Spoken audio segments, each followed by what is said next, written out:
Welcome back, everybody, to the Uncensored CMO. Now, anyone who's listened regularly to the show will know one of my most popular and returning guests is Orlando Wood, author of masterpieces Lemon and Look Out.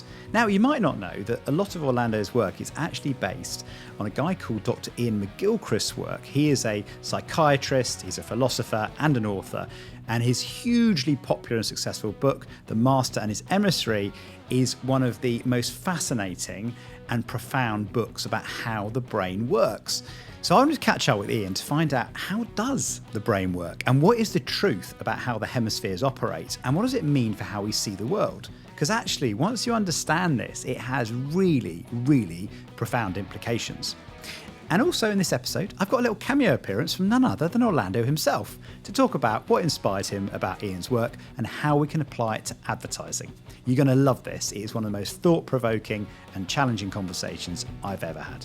Iain, thank you so much for joining us on the show. Thank you very much indeed for inviting me. It's a pleasure. And I have to say, I listened to the book, actually, which for anyone watching and listening, you can listen as well as read to it. And it's absolutely fascinating. I don't think I've ever listened or read a book where the introduction itself is 2 hours. And it's the most fascinating introduction. But maybe to go back to this beginning, how did you get into the career you've had? Why write these books, and what inspired you in the first place? Well, I started off really with an interest in philosophy as my basic interest. And I went up to Oxford to study philosophy and theology, but ended up reading English literature. And I thought there was something wrong with the way we approached literature, in that we made an object that should really be entirely implicit, embodied, and unique into something that was explicit, disembodied, and general. And we'd somehow lost the point of the work of art in the process of analysing it. And that got me to think that the really crucial thing is the mind-body relationship. I went to all the philosophy seminars on the mind-body relationship and just found them all too disembodied. And I thought, I've got to do this in a more embodied way. And around that time, Oliver Sacks had just written Awakenings. And I was electrified by this, because there was this doctor who was able to bring to life individual cases of patients, but very much from those individual cases to see through them some important general principles about the relationship between mind and body. I thought, this is fascinating, and I want to be somebody like Oliver Sacks. So I went to medical school. I did some neurology. I then went to the Maudsley, studied psychiatry. And one day I heard somebody talking about the right hemisphere. It was a colleague of mine, John Cutting. And in medical school, we'd heard nothing about the right hemisphere. Everything happened in the left hemisphere, probably. And it was almost as though the right hemisphere was just there to prop up the left hemisphere and stop it falling over. You know, it didn't really do anything. But he was saying, no, it does remarkable things. In fact, it's much more important to a human life than the left. And that got me thinking. I talked to him. I did some research with him on hemisphere differences. I went to Johns Hopkins, important hospital and science research center in Baltimore, and researched on asymmetries in the brain, and then came back to London and carried on researching for about 30 years. And what was really fascinating was the first moment at which I realized this was something I had to do, which was in John Cutting's lecture. He said three things that, he didn't know were going to really set off fireworks in my brain. They were that the right hemisphere alone seems to understand the implicit. So things like humor, metaphor, poetry, myth, sarcasm, all these things are understood by the right hemisphere. The left hemisphere takes everything terribly seriously and deadpan, as though it were a computer. The right hemisphere is much more in touch with our embodied being, our emotions, our physical self. And when you actually read a poem or listen to a piece of music or whatever it is, your body is reacting all the time. Your blood pressure is changing, the pulse is changing, your breathing is changing, the tension in your muscles is changing. You are an embodied being. You're not a brain in a vat. And the third thing was this important idea that the right hemisphere understands the unique case, whereas the left hemisphere is simply eviscerating everything, taking it out and going, I see it's one of those, I'll put it in that box. And so we end up in a world, I believe now, where this is the normal way of doing things. We've lost the sense of humor, of poetry, of fables, of narratives, of rituals. Instead, we think of everything in this incredibly simplified and basically impoverished way. We no longer see the unique case. We've always got to be a member of a class or a group or a race or a sex or whatever it is, and that's all that really matters, and you tick boxes. And the world, unfortunately, is not properly reflected by a number of boxes. And again, we're talking in a very disembodied way. Something I feel very strongly is a lot of writing, talking, and thinking these days is so far from embeddedness in nature, including the natural world, but also in our nature, the things that come from our bodies, like our sense of love and honor and, all these good things, not there. And now I can't wait to get into unpacking a bit more about how the hemispheres work and so on. But let's just maybe address one of the questions I suppose you must get a lot, which is the popular myth of left and right brain doing different things. It's something that we get asked quite a lot at System 1, is surely that's, been debunked many, many years ago. Can you explain a bit of the history to how that became a popular myth and the difference between what you're doing and the reference to the old myth? Yes. Well, in the 60s and 70s, there were a number of operations carried out in California, originally at Caltech, called callosotomy, which is popularly known as the split brain operation. And this was because some people had intractable epilepsy, which can't be treated with drugs, and they're basically having seizures all the time. So their life is effectively not a life. And what this operation was able to do was to stop the seizure that begins in one hemisphere spreading to the other. And as long as the people had one hemisphere, at least, that was in full consciousness, this meant that they weren't so disabled by these seizures. Now, this gave psychologists an opportunity to have a window into one hemisphere at a time. And so many ingenious experiments were set up in which they tried to find out what the basic differences between these two hemispheres are. I mean, it's been known since the ancient world and was finally confirmed in the 19th century that if you have a stroke in the left frontal region, you will almost certainly lose speech, whereas if you have a stroke in the right frontal region, you don't. So there's no question that they, as it were, operate differently. They're also asymmetrical and they're fundamentally divided. Why would that be if they were just doing the same job? They're not. So on the basis of what we learnt from these operations, a number of conclusions were jumped to. And these were that the left hemisphere was maybe a little bit dull, but at least reliable and logical and linguistic. Whereas the right hemisphere, what was it doing? Sort of being rather emotional and painting pictures. And this is an extremely fallacious view, and it was soon found that actually both hemispheres are involved in everything that we do, and so the subject was simply dropped. But as I say, since a billion of years of evolution have meant that all the neural networks we look at are asymmetrical, have this division, potentially, and then actually as we come forward through birds and reptiles and so on to ourselves, what is all this about? It's got to be about something.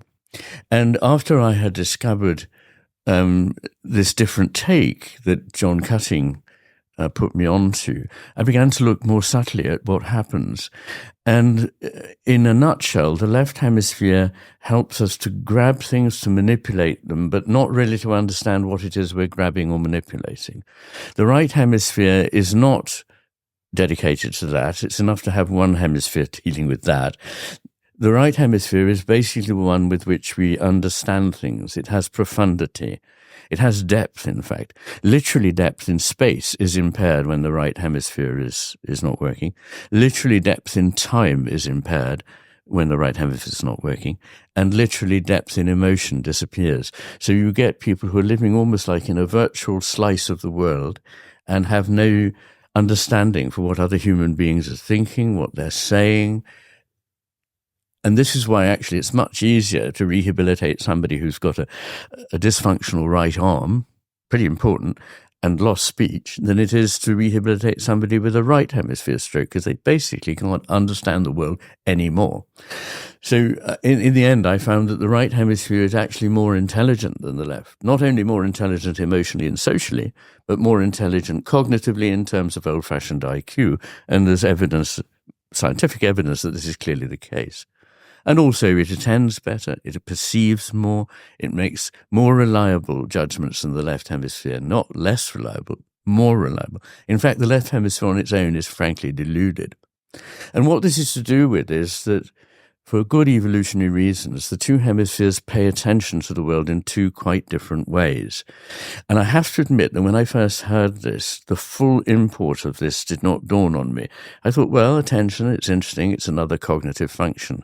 But no, it's not. It's how our world comes into being for us. What we attend to, but much more how we attend to it, changes what we find in the world. And I therefore say that attention is a moral act because it changes the world and it changes us who are doing the attending. So if you have a very clinically detached, atomistic attention to a detail, you don't really understand what you're looking at. You become alienated from it. You become a different kind of person from the way in which you would understand the world if you had a deeper sense of its meaning and significance. And so effectively, what you have is, according to the left hemisphere, a world of little bits that are targeted. I know, I need it. It's a rabbit. It's a seed. I've got to pick it up quickly. I've got to get it. And that really is effectively the task of the left hemisphere, to get stuff, power, utility. That's what it's for. Now, it was pointed out in the 18th century by a philosopher, Lessing, what is the use of use? If utility doesn't have some further need or aim or goal, it is futility. Use for what?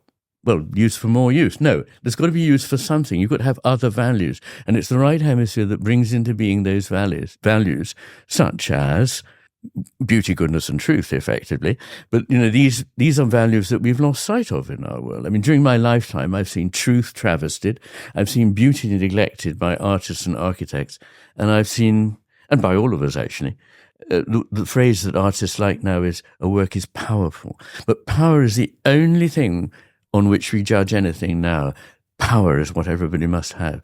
But sometimes, actually, the relinquishing of power, the allowing of things to happen, a certain degree of modesty, a certain degree of wonder at the world is actually wiser and more productive than thinking, I know it all and I'm going to control it all.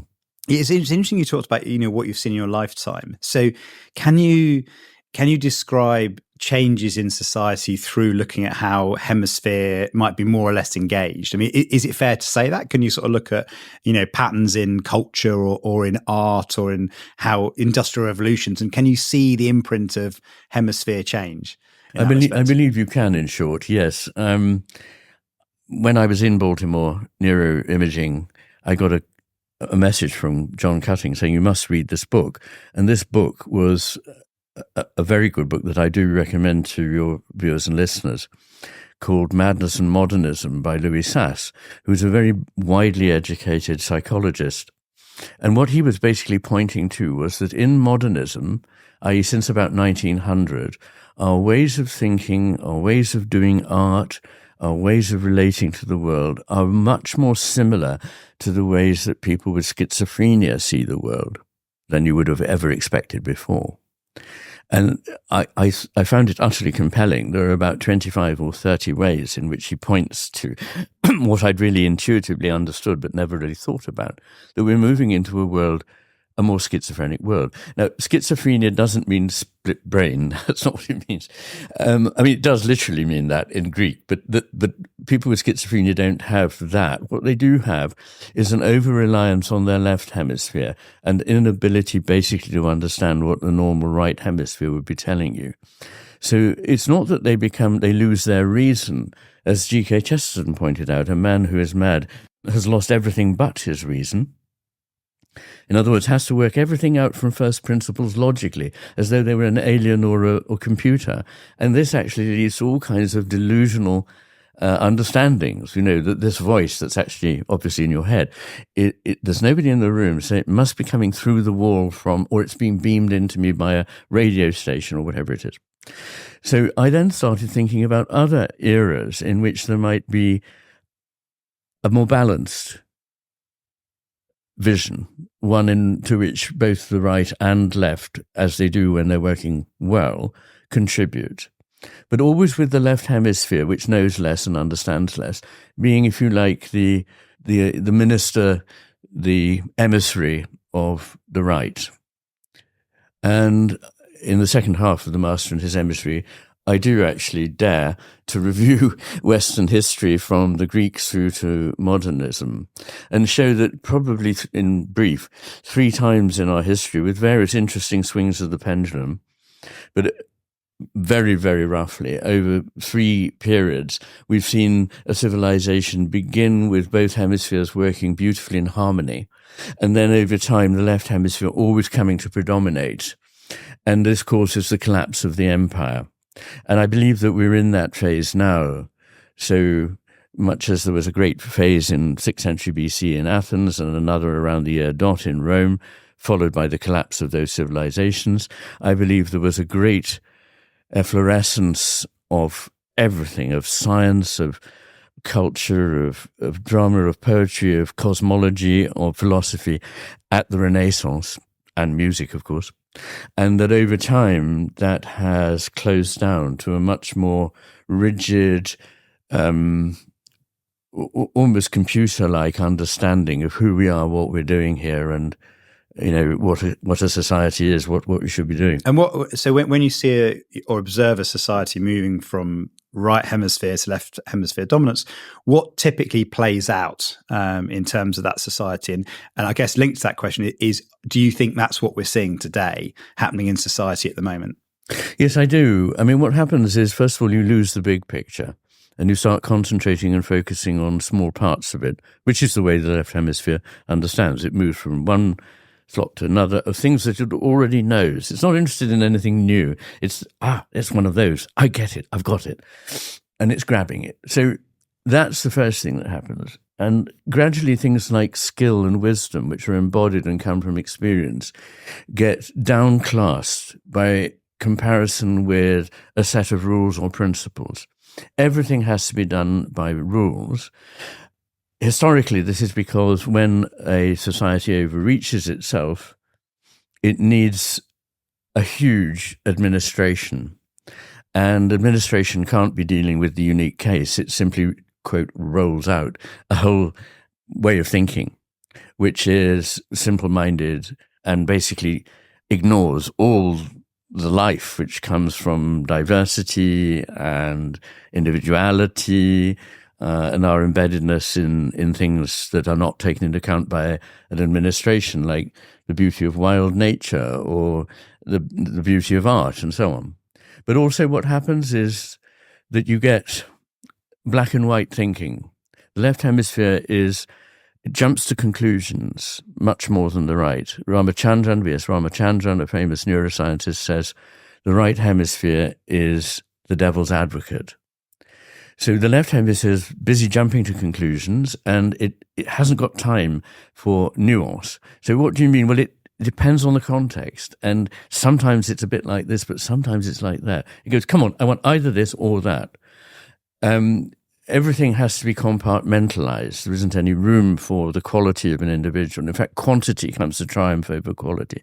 A certain kind of paranoia comes about, which is the left hemisphere's mode of operation, because it needs control. It wants control. If it thinks that anything is not under its control, it has to move to control it.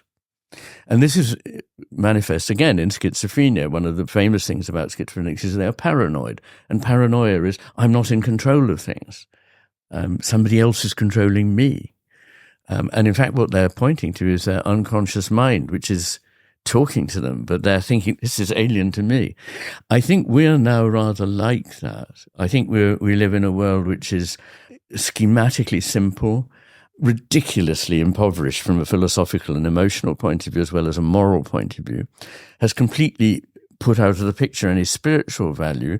And I mean, that may or may not interest your viewers or listeners, but I happen to think it's the biggest loss of all. And that, in fact, it won't do us any good to push technology further if we don't have some sense of what we're doing with that and where we're heading, some wisdom. So we end up in a world where, in fact, innovation, although we're always striving for it, becomes less common, because creativity depends partly on letting go.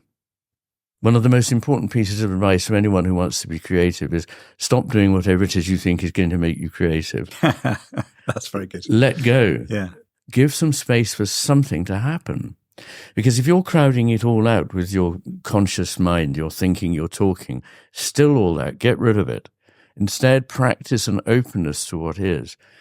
And this is how things will come to you. They'll come to you in what psychologists call an aha moment. Very original. And an aha moment is that moment when, as it were, a picture comes into focus. So we think we arrive at a conclusion by following logical steps. Almost never has that happened. In science, it's well known that there is this scientific method, but it's also well accepted that almost no great findings were ever made by the scientific method. And more often than not, what happened was that a lot of spade work was done, which I call preparation, and then there's incubation, and then suddenly there is this flowering that comes unbidden, and preparing the ground and then standing back and letting it happen. It's like being a gardener. A gardener can't make a plant, but a gardener can allow the plant to thrive or stifle it. And if there's too much going on around it, then the plant won't thrive. So it needs space. And if you prepare the ground well, leave it alone. Don't keep digging it up to see how it's getting on. It won't improve the progress of the plant. Leave it, and then just have trust that something will come. And for a long time it may not, but don't despair, it will. This does explain why the brainstorm rarely works, doesn't it? Because, you've got 60 minutes to come up with a unique idea, But you're so right. I'd never thought about it before, but that makes sense of how the best ideas I've ever come up with have happened. It hasn't been following a process. Suddenly, a number of different things will all connect together and suddenly form. But it might be quick, it might be slow, it might be involving other people, it might be doing something completely unrelated. It's hard, isn't it? So how are the biggest discoveries made? Is small question, of course. It's a small question. I mean, one of the things you said there was right on the money, I think, which is bringing together a lot of different things. So it's often to do with not drilling down, as we now say, in a certain place. It's sort of like, that's a bit like the man who was found looking for his keys under the light, because that's where the light was, but it wasn't where the keys were. So you really need to let go. And there are a number of famous examples, but one I like particularly is that of Poincaré. He was trying to demonstrate something he knew intuitively about something in mathematics called Fuchsian equations. And he stayed up all night and he drank coffee and he wrote for 2 weeks and he was nowhere near it. And so he gave up and he went into the local town and did some shopping. And then as he was coming back, he remembers at the moment he put his foot on the bus, suddenly it all came to him. And so it's in these moments when we're not looking for it that it comes. And poets and other artists have commonly described this, that you put in some groundwork, but it's not going to happen then. You need that time. And that's why people who are desperate to increase efficiency are going to make things very inefficacious, because you can't do that thing. You've had 3 months. Where is the proof of what you're doing? You have to take good people and trust them. It's true that occasionally you won't be rewarded, but if you carry on screwing them down every 3 months, you will never get anything good. So you've got confirmed mediocrity. Nothing good will come out of that. So yes, in life you have to take risks. But if you take these risks, an amazing number of people will actually come up with the goods. And in the 1960s, I think it was the Rand Corporation used to give people, a check and an office and a pencil and paper and said, get on with it. And a lot of important discoveries came out of there. One way of looking at the history of the last 100 years is that between, say, 1910 and 1960 or 70, there were a lot of really revolutionary discoveries in science. But since then, what we've tended to do is elaborate on things from a technological point of view without necessarily breaking very new ground. That is so, so interesting. I was going to ask you, if taking all the work you've done, what do you think, if understood, would be the most profound impact on our world? Because you've already touched in just the conversation now on the role of creativity and how societies change over time. What do you think would be the one thing that, if we could really understand, would change the world? I think it's probably attention, and that may sound rather disappointing. Attention, I don't know about that. But actually, how you attend to the world changes everything. And so if we could do that, pay attention to our attention. How are we attending? Let me try attending in a different way. You will find things coming about that will open doors for you. You will see things you didn't know. So a lot of what is important is not doing and not saying. This is a truth that is very well known in the Oriental traditions of wisdom, that, as it were, when you're naive and don't really know a lot, you think it's all about what you do and what you say. And then you come to a position where finally you get enough wisdom to realize that actually it's letting go of those things. And so having a very light hand on the tiller, not controlling too much where it goes, is much more predictive of some sort of success than holding the tiller very sternly in the course you want to take.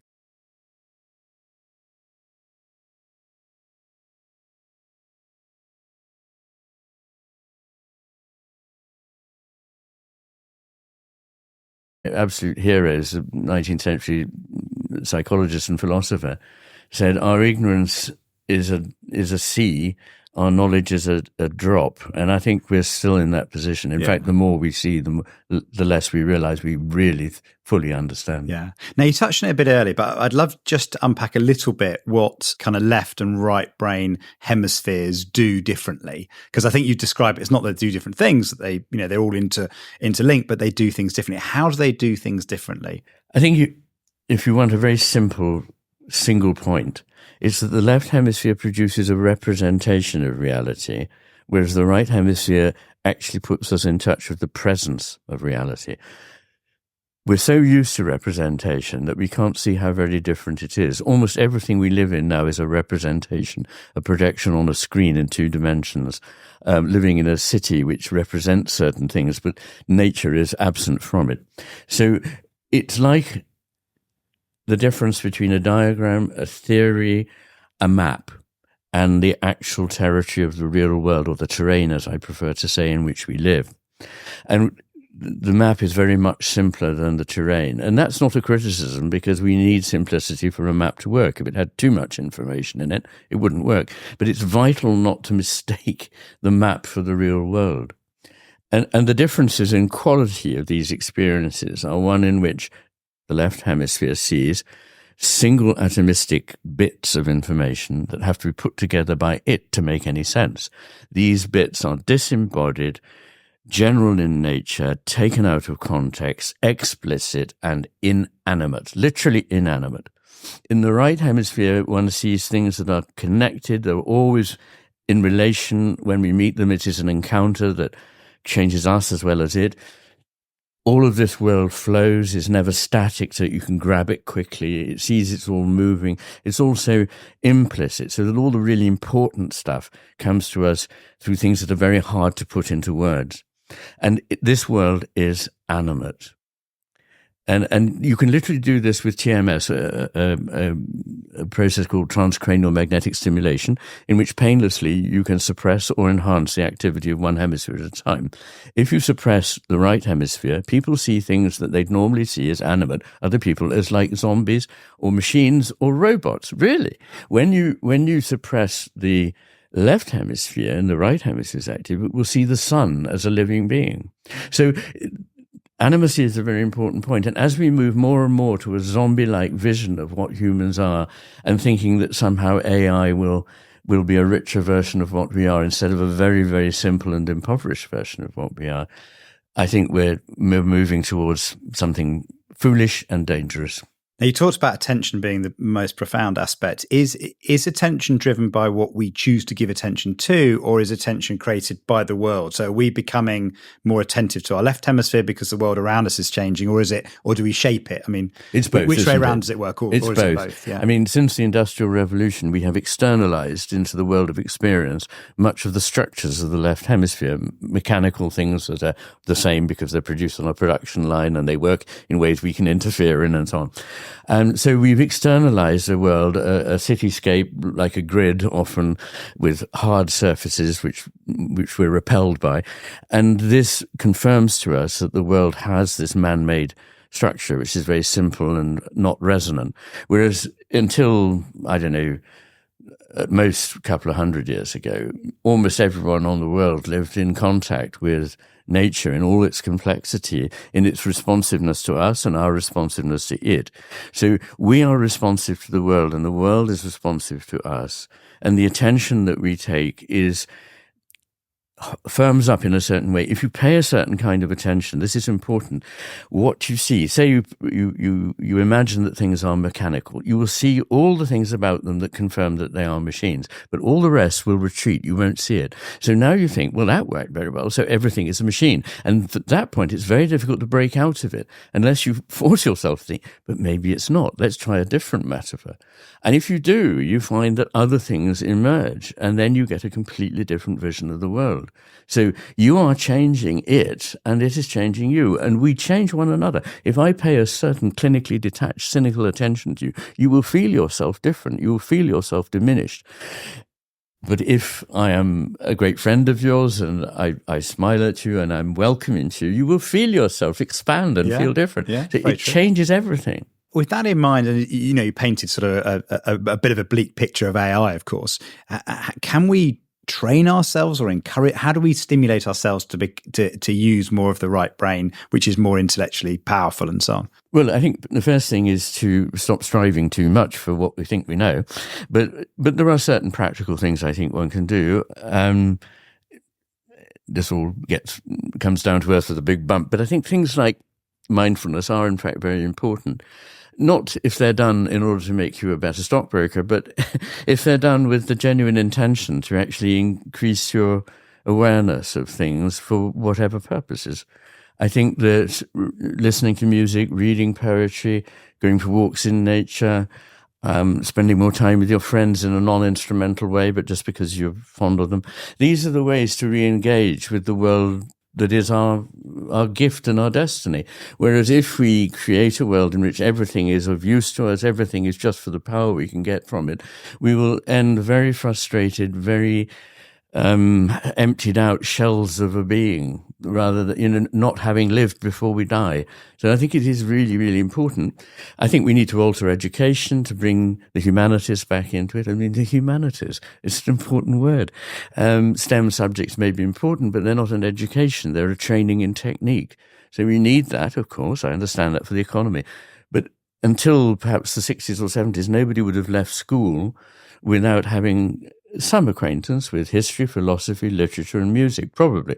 Whereas now I think it's possible, so specialized has it become, that it's really just a matter of shoveling information into people and hoping that somehow a certificate will come out the other end, and that will be their path to a job. Whereas really what we should be doing is drawing out the humanity in people so that they can see further than the immediate goal and see, yes, this is good, but good for what? And really, what am I doing here? After a certain point in life, you may think, well, I've made a lot of money now. Do I really want to just make more of it? Or what am I actually going to do with this money? Can I do some good with it? Yeah. And it might explain why we've got such a mental health crisis as well. Oh, absolutely. If we're becoming more, dominant on the left hemisphere, then we're losing those connections, the betweenness, the connection with nature that you talked about, all those things. It's very true. I mean, there's a massive evidence that three things that intuitively one might imagine were very important to our human well-being. One is belonging to a community with others who share our beliefs, with whom we can share a meal, with whom we can worship, and with whom we can trust. The second is our relationship with the natural world. And the third is a relationship with whatever it is that lies beyond, call it the spiritual life, the divine or whatever, there is a colossal evidence that this is more important to our mental health and our physical health than anything else. So people who espouse these things will live fitter, healthier, better lives physically and mentally. And I mean, just having a connection with the spiritual world, really believing it and practicing it, has a comparable effect on physical well-being as losing a lot of weight and going to the gym several times a week and giving up smoking. So, there's a very great body of work. It's all there in the Mastery of Things. I think it would be wrong for people to espouse these on a purely utilitarian basis. But nonetheless, if you can get to see that they are important, that in itself may make you recalibrate what you want from life. Yeah, it makes a lot of sense. Now, we're going to bring Orlando in just a second, but maybe just one question before we bring Orlando in. And our friend, I say in quotes, AI, I asked for a question to put to you that no one has ever asked before. So we'll test this out. But it said, if you could collaborate with any historical figure, living or dead, on a research project related to the divided brain, who would it be and what would you explore together? There are quite a few people, I think, but probably it would be William James, who I've mentioned already. To most people, less well known than his brother Henry James, the novelist, but in my humble view, a much greater mind, which is not to diminish Henry James, it's just to show you how extraordinarily important William James was. What he was able to do was to explore in psychology many of the really important things that I have also been exploring in my work, answers really to what sort of a cosmos we live in. Spiritual values. He wrote a book called The Varieties of Religious Experience, which I read when I was 16, and gives great insight into what happens when people have these experiences. And I think I would want to, he and I think, would be philosophically very much eye to eye, but I think we would work on precisely the value of seeing the world in a very different way from the way we now see it, which is leading to massive unhappiness, depression, mental illness of various kinds, a sense of emptiness in which people are craving something that will give meaning to their life. And I think we could bring together a great deal of, I hope, useful information. Well, information is not really the point. Knowledge and understanding of how we might better lead our lives. Mm. Fantastic. Well, that'll be a fascinating conversation. Right, we're going to switch over to bring Orlando in, I think. Very good.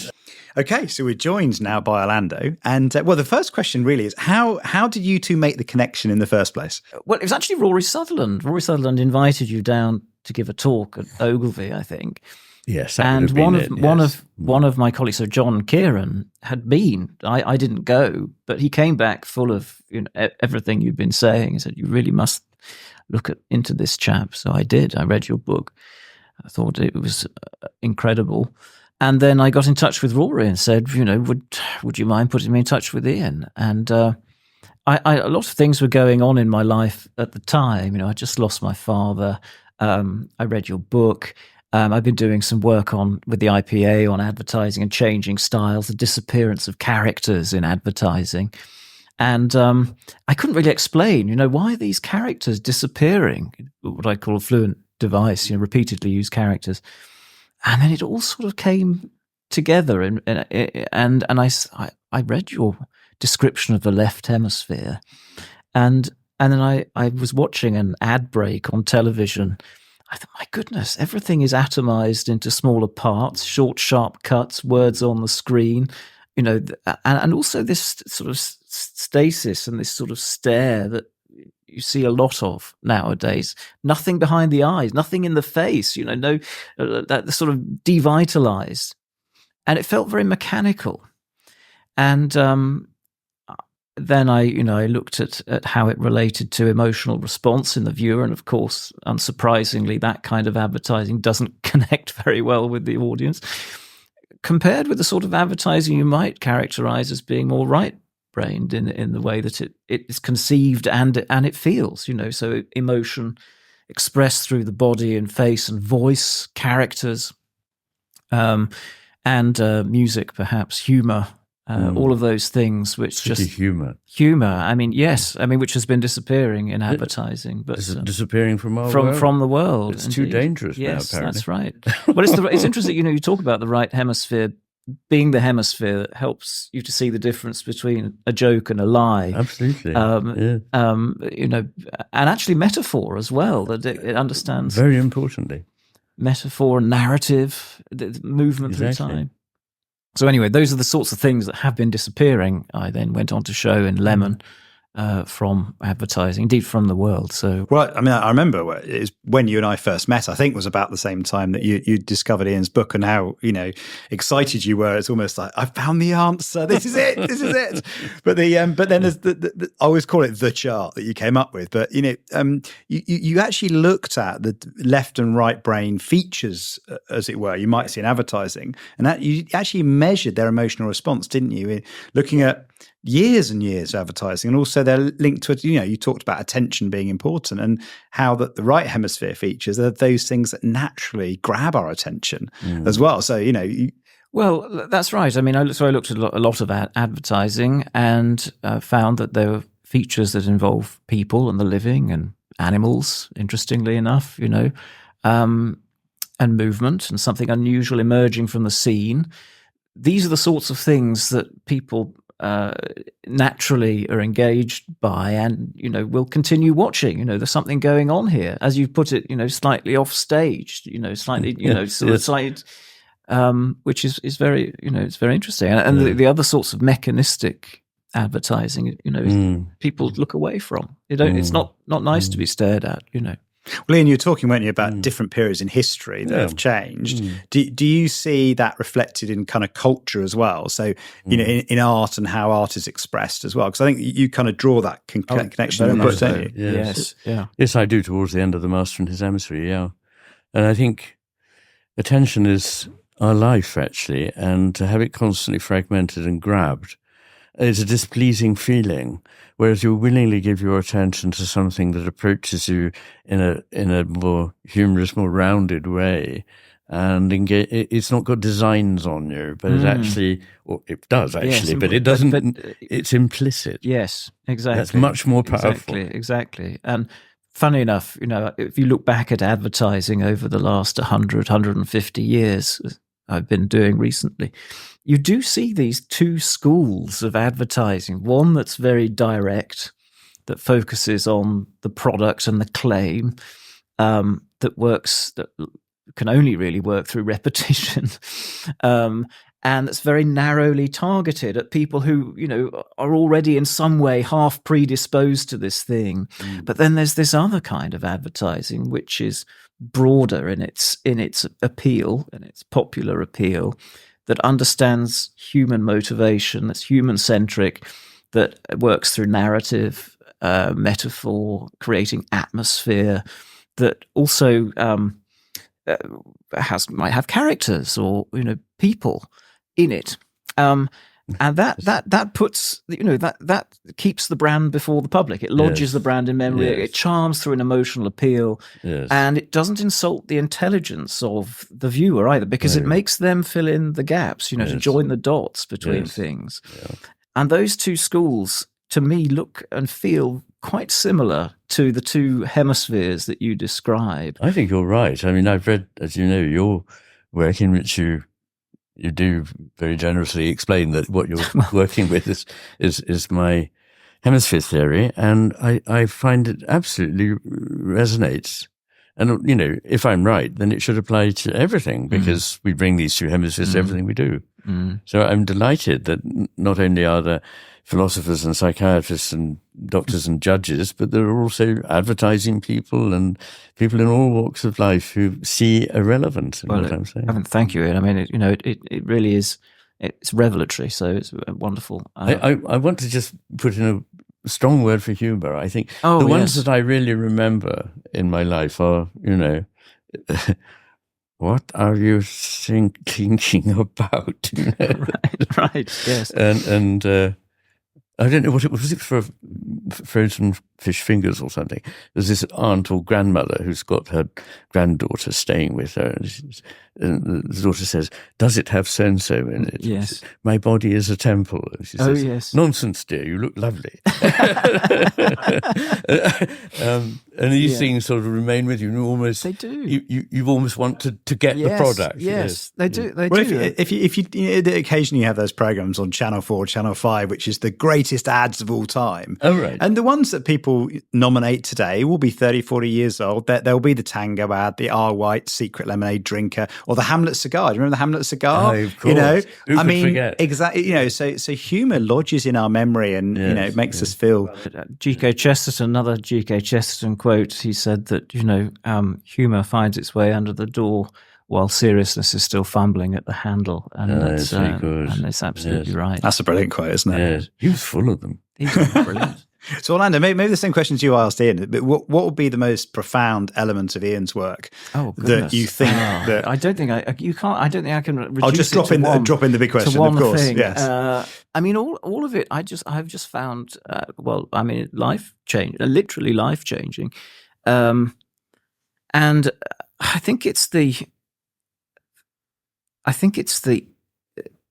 When you look at art over, various periods, as I often do, and when you look at what advertising looks like, for me, it's just the importance of it. Iain's given a voice to the unspeaking hemisphere, in a sense, and the right hemisphere, which finds it difficult to articulate perhaps in words the bigger picture, the bigger truth, if you like, that's better connected, to emotion, that communicates and understands emotion through the face, body, and voice better, and just has a broader perspective on things. And that, if we only rely on the left hemisphere, we'll sort of get straight to the heart of the periphery, if you see what I mean. We won't get to, I like that. we won't see the bigger picture. Yeah. And that I think it's very important. Yeah, that's well said. It goes beyond obviously advertising, goes to culture, goes to the sort of world we want to live in.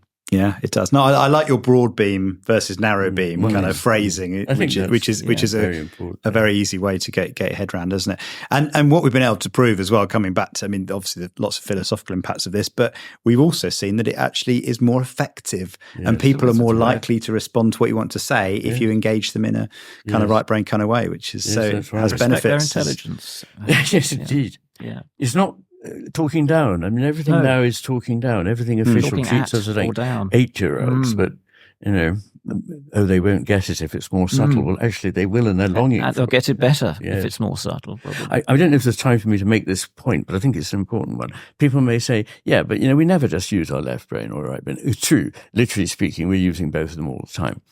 But the way of looking at the world can become hardened up. And that's why the attention is so important. It's not that both parts of the brain are not working. Of course they are all the time for both of us. But it's the outlook on the world that changes. And, I sometimes say it's like you buy a radio set and you think it's great and you tune into 2 stations. And after a while, you only tune into 1. It's not the radio set that's changed. It's just your use of it that's changed. And we need to use our brains more balancedly, more harmoniously between these 2 aspects. Brilliant. That's very well said. Perfect place to end, I think. Brilliant. Well, thank you both. Thank you, Iain, for Did you get time to say what you wanted to say? I think I did. Oh, okay. Iain, thank you so much for joining the Uncensored CMO. It's been a real pleasure having you on. And Orlando, for your cameo role. Thank you. In at the end. Thank you both. Wonderful. Thanks very much, Sean. Thank you for listening to the Uncensored CMO. I hope you enjoyed that. If you never want to miss an episode again, please do hit the subscribe button wherever you get your podcasts. And if you're watching on YouTube, click on subscribe there too. If you want to follow me, you can do. I'm over at John Evans on LinkedIn, or find me on Twitter as well, at Uncensored CMO. Thanks again for listening and watching. I'll see you next time.